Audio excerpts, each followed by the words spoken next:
He is Bob Walk of the Pittsburgh Pirates joining us this morning here on Indiana in the Morning, and a conversation about the Buccos and their game yesterday. Bob was on that game, and about spring training in general. Bob, good morning.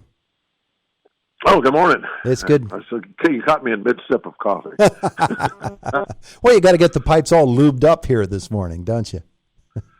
Yeah, they're good. Just up the road a little bit. Almost a home game there in Sarasota. Yeah, taking on the Orioles, and one of our older pitchers, Velasquez, will be out there and see what he can do this afternoon. Brought in he and Hill to kind of have a veteran presence in that starting rotation. So we're hoping to get some gas left in the tanks. Well, tell me about Vince Velasquez, because he's been around for a good long time, but now he's a Bucco. Yeah, he has been around for quite a while. He had some pretty decent years with the Phillies. You got to go back, like 2016, something like that, where it was probably where he was the most consistent. He hadn't had that consistency of late. He's gone to a couple other clubs, bounced around a little bit, but still nothing wrong with his arm. Still throws good. So, hopefully, then get something figured out for this year. He's healthy. No physical problems. I think he's been dogged by that a little bit the last couple of seasons. So he'll get out there and compete for one of those jobs. I think as long as he, pitches pretty well here in spring training, I'd be shocked if he wasn't in the rotation, because that's what they want from him. So if he goes out there and throws his 3 innings today and then pitches pretty well, then I think he's moving on to being a lock for one of those jobs. Yeah, you're slotted in, and you start to, that rotation starts to take shape a little bit, and of course you've got the injury thing that you have to watch out for during spring training, and somebody usually goes down, so you always watch for those things. And as you told me last year, I recall talking with you, and you said that just because a guy's in the rotation at the beginning of the year, just because a guy's on the 25-man roster at the beginning of the year, how often does that hold up? These fellas, they go back and forth. Yeah, we talked about that a little bit yesterday, I think, about how we spent so much time in the month of March talking about, who's going to get this spot, who's going to get that spot. Who are the guys? Now it's 26. Who are the 26 guys going to go north, and who's going to start at second baseman? And then you get to April 20th, and there 5 of those things you were talking about are all different. So it is. But that's what spring training is for, though, is to speculate. So, and I understand that. From point of view, yeah. Who do you think? That's what you're talking about. Who's going to start here? Who's going to do this? Do you think that young guy is going to make the team? That's what goes on down here all the time. Yeah, the hot stove gets a little bit cooler, but the talk on the field heats up then. Hey, I wanted to ask you about this because we're so focused on rule changes and pitch clocks and bigger bases and things like that.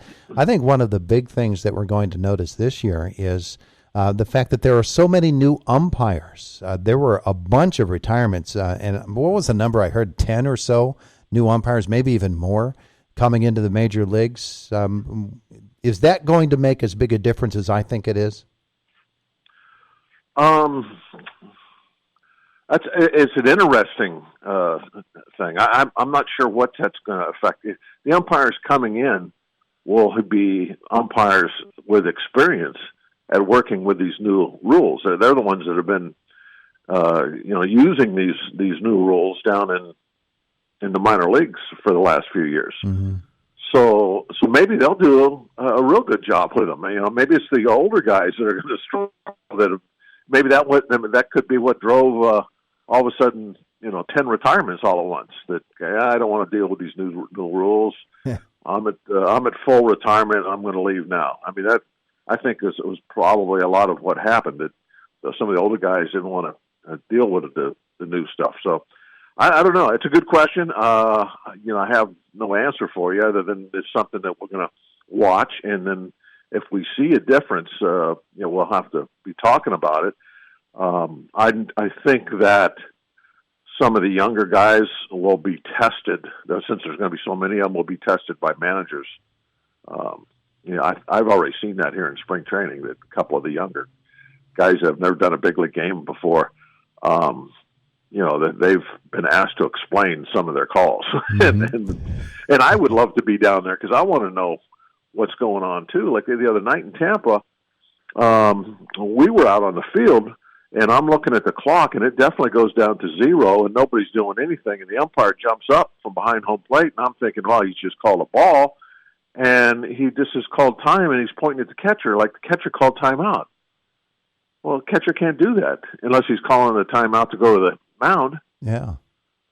So immediately I go, I want an explanation, but you can't go down on the field and say, hey, what are you doing? Now their hitter struck out on the next pitch, and he immediately was like, why did you call timeout? I don't. The only way you could get an explanation would have been, I guess, go to the Yankee clubhouse after the game. And if that player was still there, saying, well, what did the umpire tell you? Why did he call timeout when the clock went to 0? But those are the kind of things that about the new rules and the new umpires that, what we're going to wonder about. And most of the time, we're not going to know the answer till the next day. We go down and talk to Shelty and say, hey, what was that all about? Yeah.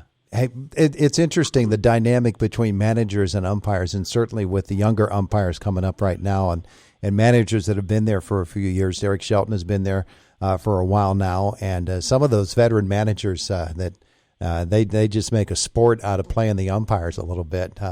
When you think back down through the years, there were some great umpire-manager confrontations, and of course you had Jim Leland as your manager for so many years with the Pirates. I bet you can think of one or two umpires that Leland and that umpire went around. And most people think of Cowboy Joe West, but there's a bunch of them from your past. I'm sure they come up. Oh yeah, I played for a couple of managers that are legendary for that. Leland might not be legendary, but he was one of the more entertaining guys when he went out there because he would be so fiery and jumping around and it was just amazing watching him go out there, and a lot of that was some of that stuff with Jim wasn't really I'm like so mad. It was like for show, for his not for show for like the TV or something, but for show for his team, for his players, that hey, I'm going to go out there and I'm going to stand up for you guys. And so he would go crazy and force them to throw him out of the ball game, whatever manager it was. And I think he had a great relationship with all the umpires. The umpires loved him. And so they're not, and they realize too what's going on too, that a lot of it is just for show and that it's not taken, all that seriously. But at one point they have to throw for Bobby Cox in Atlanta also. And now he is legendary for going out and arguing. In fact, I think he has the record or close to it for being thrown out in most games by umpires. And that's part of the game. You don't see that with cameras and the replays. You don't get that. Very seldom do you get a good manager umpire confrontation anymore. Once a week you used to see them, but now it just doesn't happen because they review it. New York says what it is, and you can't argue with the telephone. So you end up saying, "Okay, whatever." Yeah, so you get that part of the game is disappearing. You think about Billy Martin and Earl Weaver back in the day, and they were they were so much fun to watch those things and watch those guys just go absolutely crazy. In your pitching career, was there an umpire or two that you would butt heads with, or have a good relationship with, a humorous relationship? Well, there were umpires that I liked. I liked umpires that I knew if I didn't do anything stupid and start complaining and this and that I would have a nice strike zone to work with. Frank Poley was a guy that was, I think, like that. He wasn't necessarily a pitcher's umpire or a hitter's umpire. He was like, okay, if I miss a pitch, I don't want to hear about it from you. Okay, and if you started complaining, like if he missed a pitch early in the game, and now you get you get a ball back from the catcher and you just stand there and stare at Frank, he would look at you, and in his mind, he's going, "Okay, that's what you want to do. You know, we'll see how many called strikes you get the rest of this game." But now, if you threw a strike and he missed it, and you got the ball back, and you didn't do anything, you got back on the mound ready to pitch, he appreciated that. Yeah. And then if later on a couple of hitters start, moaning and complaining, well, now you got a nice big wide strike zone to work with the rest of the game, because you've kept your mouth shut, and it's the hitters that have been complaining. So those are the kind of like little games that, again, that's disappeared from the game, that sort of thing, because you have the mechanical or the computerized strike zone up there that's calling strikes and balls, and these guys are, they're getting graded by this. So it could be 15-1 in the ninth inning, and they still have to try and call every pitch exactly what they think it was, where in the past the strike zone would be the size of the closet door, to try and get the game over with. In fact, they'd even tell the hitters, "Hey, it's 15-1. You better be swinging, because you're not going to get a lot unless the ball goes to the backstop. It's a strike." That sort of thing is gone now. That was a way that they used to speed games up when the game got out of hand. Yeah, I could imagine there's a guy like Rich Hill out there in the mound for the Pirates, though. He could teach these young pitchers a thing or two about relationships with umpires. Bob Walk, thanks so much for visiting with us again today. Appreciate it. All right. Talk to you Friday. Have a great day. Bye.